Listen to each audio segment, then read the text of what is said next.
Selamat datang di channel One Star. Kali ini Mimin akan melanjutkan membahas manhwa Return of the Flower Mountain. Jadi agar kalian mudah memahami unsur ceritanya, kalian bisa nonton terlebih dahulu part 1 dan part 2, linknya sendiri ada di deskripsi. Dan seperti biasa, tak lupa Mimin mengingatkan sebelum lanjut ke videonya, alangkah baiknya kalian klik tombol subscribe terlebih dahulu di bawah dan jadilah salah satu orang yang membantu Mimin mencapai 4000 sub di akhir bulan ini. Terima kasih, lalu intro.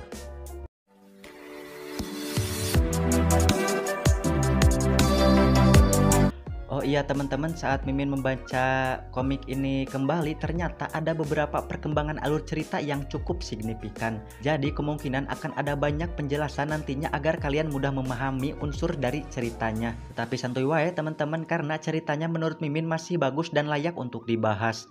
Lanjut. Kembali lagi ke Chumyung yang pastinya ia bisa mengalahkan murid sekte ujung selatan dengan cukup mudah. Lalu dengan sangat marah ia pun menanyakan dari mana murid itu mempelajari teknik yang tadi ia gunakan. Di sisi murid sekte ujung selatan ia pun tidak mengerti maksud pertanyaan lawannya itu. Yang pasti sekarang ia merasa melawan iblis saat bertarung dengan si Chumyung. Karena banyaknya luka, akhirnya murid itu pun berakhir pingsan. Singkat waktu, Shin berpindah ke sebuah ruangan, di mana murid itu terlihat sudah diobati dengan cukup baik. Di sudut ruangan itu pun ternyata ada si Chumyung, dan berkata bahwa organ dalamnya yang tadinya berantakan sekarang mulai memulih.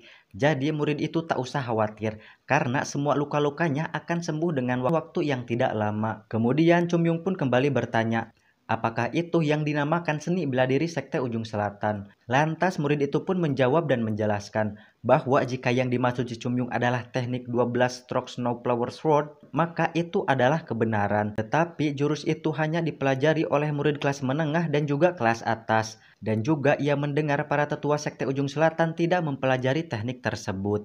Mendengar itu, Chumyung pun menarik kesimpulan, apabila para tetua tidak mempelajarinya maka hanya ada satu kemungkinan, yaitu salah satu tetua yang mengembangkannya masih berada di sekte ujung selatan. Dan untuk cara mereka mencuri teknik tersebut, ia berspekulasi bahwa saat sekte iblis menyerang sekte gunung berbunga, pastinya kala itu yang tersisa hanyalah sekumpulan anak-anak.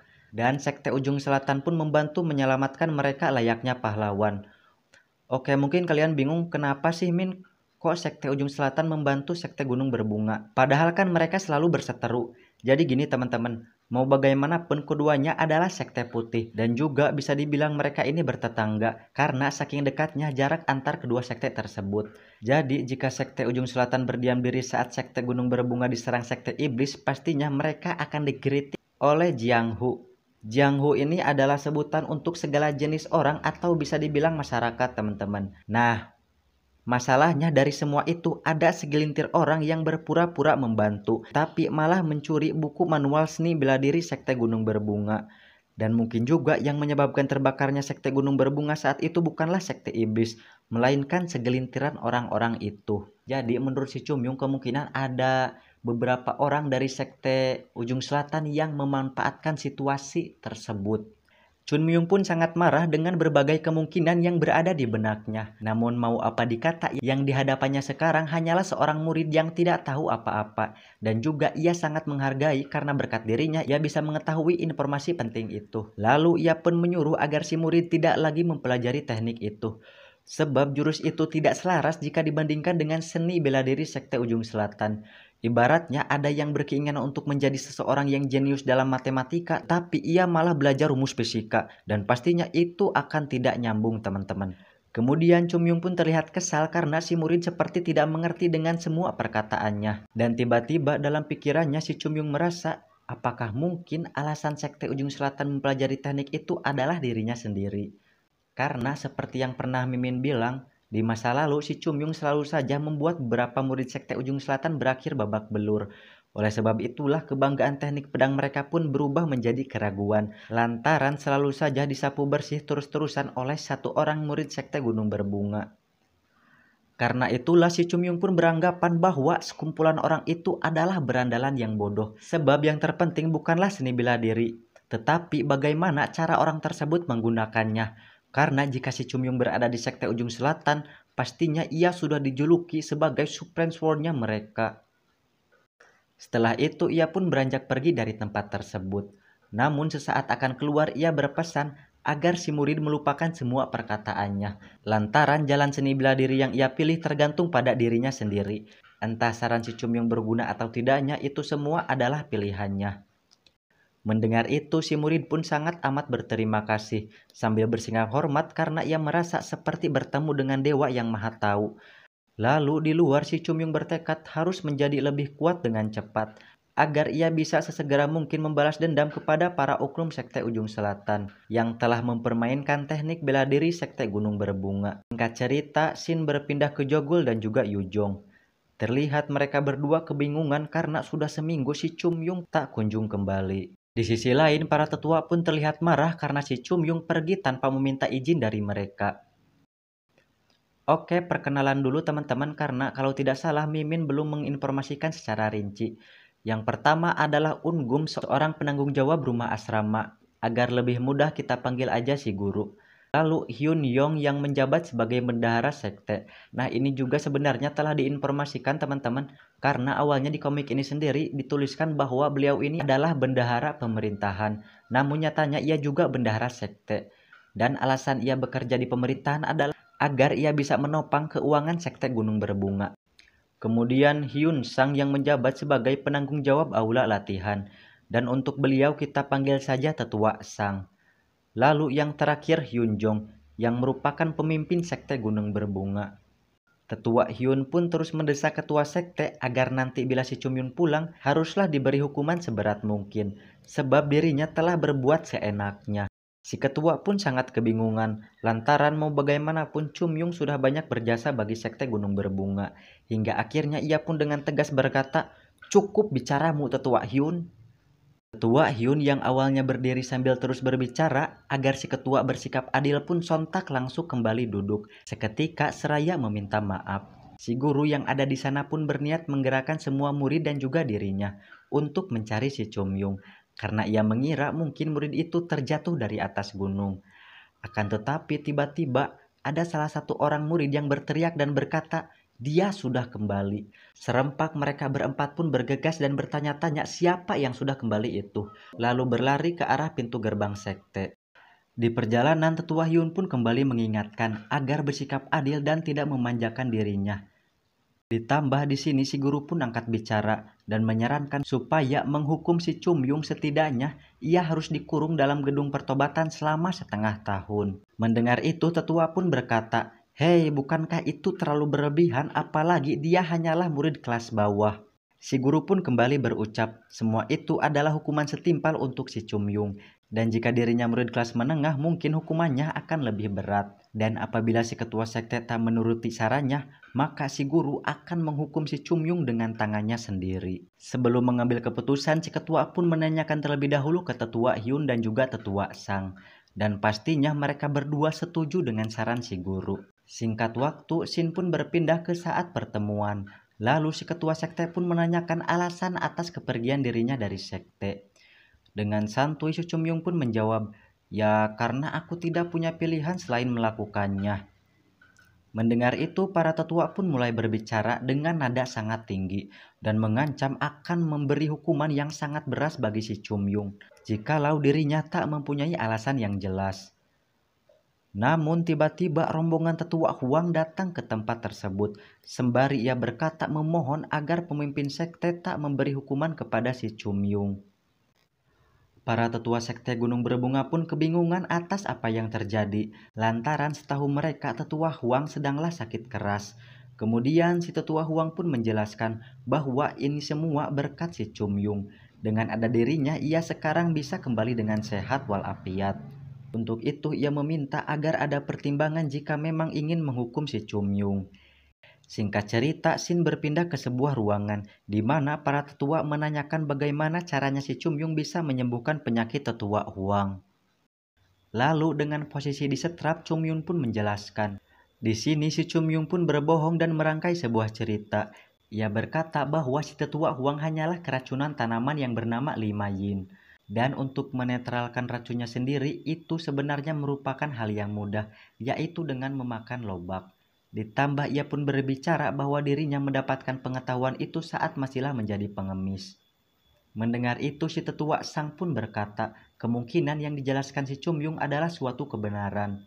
Karena ia pernah mendapatkan informasi bahwa persatuan pengemis memang banyak memiliki pengetahuan terhadap racun. Dalam pikiran si Chumyung sendiri, ia sekarang sedanglah tersenyum ringan. Karena jika para tetua tidak percaya dan mencoba bertanya pada para pengemis pun, jawabannya akan sama seperti dirinya. Karena teman-teman gejala yang dialami tetua Huang hampir sama seperti keracunan tanaman 5 yin. Ia sendiri mengesampingkan fakta bahwa yang dialami beliau sebenarnya diakibatkan oleh teknik iblis. Dan juga ia sudah kong kali kong dengan tetua Huang agar menceritakan hal yang serupa. Dengan bangga si ketua sekte pun menghampiri si Chumyung sambil menggelus kepalanya seraya berkata, kerja bagus. Dan pastinya si Chumyung pun terlihat sangat kesal lantaran diperlakukan seperti anak kecil oleh pemimpin sekte yang dia anggap hanyalah seorang amatiran. Singkat cerita, Shin pun berpindah ke waktu di mana tetua Huang menceritakan tujuannya datang ke sana sambil mengucapkan kata terima kasih seperti di awal. Ia pun berbicara sekarang dirinya atau grup pedagang akan mendukung penuh sekte Gunung Berbunga yang pastinya ini mengarah ke berbagai bisnis yang akan mengantarkan keuntungan tak terhingga bagi sekte Gunung Berbunga. Mendengar itu, para tetua pun sontak langsung memasang wajah sumringah dan menyuruh semua orang keluar kecuali ia dan bendahara sekte. Kemudian di luar terlihat mulai dari tetua Sang dan juga si guru memuji si Chumyung karena berkat dirinya keuangan sekte akan segera membaik atau bahkan mungkin akan mendapatkan keuntungan yang sangat banyak.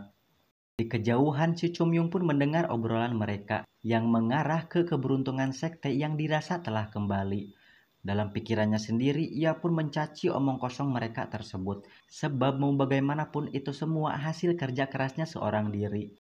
Lalu ia pun hanya bisa mengeluh karena harus bekerja sama dengan para tetua yang ia anggap sangat amatir dan juga payah. Kembali lagi ke diskusi tetua Huang bersama pemimpin sekte. Di sini ia pun mempunyai dua persyaratan jika memang si ketua ingin dibantu oleh guil pedagang Enha. Yang pertama, mereka atau para tetua tidak boleh menyimpan uang yang telah dihasilkan, tetapi harus digunakan seluruhnya untuk perkembangan sekte. Yang kedua, dirinya harus memiliki kecenderungan mendukung seorang murid kelas bawah, yang pastinya itu adalah si Chumyung. Dukungan di sini seperti di anak emas kan teman-teman. Mendengar itu, si ketua pun kebingungan tentang apa lagi yang harus ia berikan pada si Chumyung. Takut kalian lupa, Mimin ingatkan bahwa si Chumyung sudahlah diberi hak istimewa, yaitu bebas pulang pergi ke kota tanpa meminta izin darinya. Lalu si tetua Sang pun menyarankan bagaimana jika mereka memberikan izin agar si Chumyung dapat mempelajari seni bela diri rahasia yang ia temukan, tepatnya teknik pedang Poling Fatal dan pedang Seven Plum Blossom. Kemudian terlihat tetua Yun pun tak menyetujui saran tersebut. Karena menurutnya tidak layak jika hanya memberikan izin mempelajari buku seni bela diri itu yang pada akhirnya ia juga akan mempelajarinya kelak.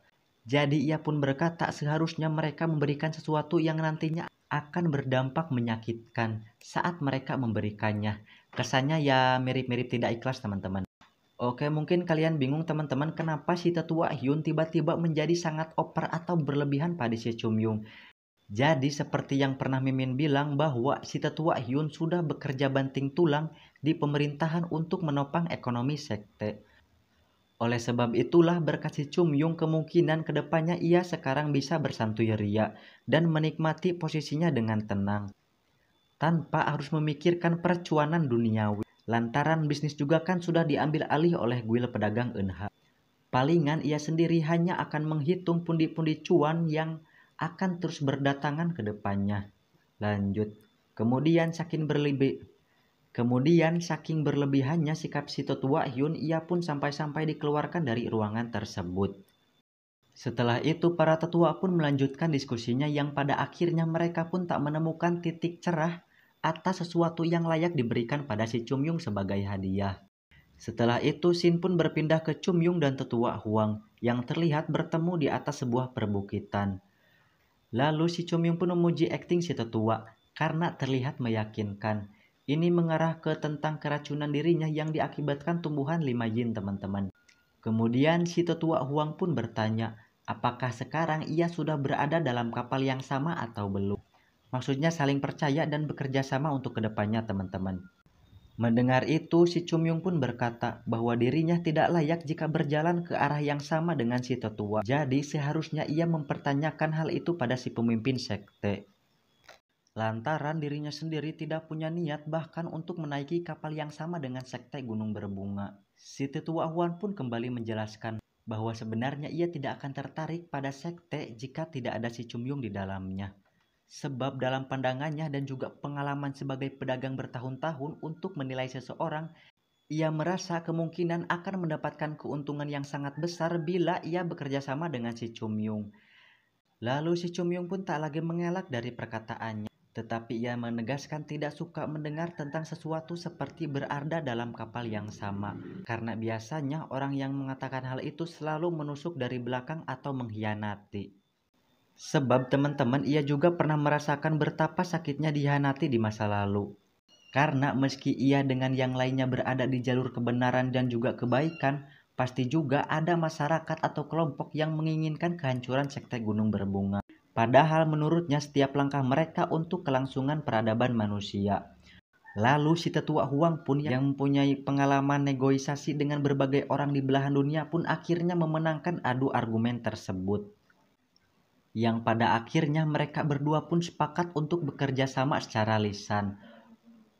Oke, mungkin segitu dulu aja teman-teman, lanjut ke part selanjutnya. Terima kasih yang udah nonton sampai akhir, sehat selalu, buy buy.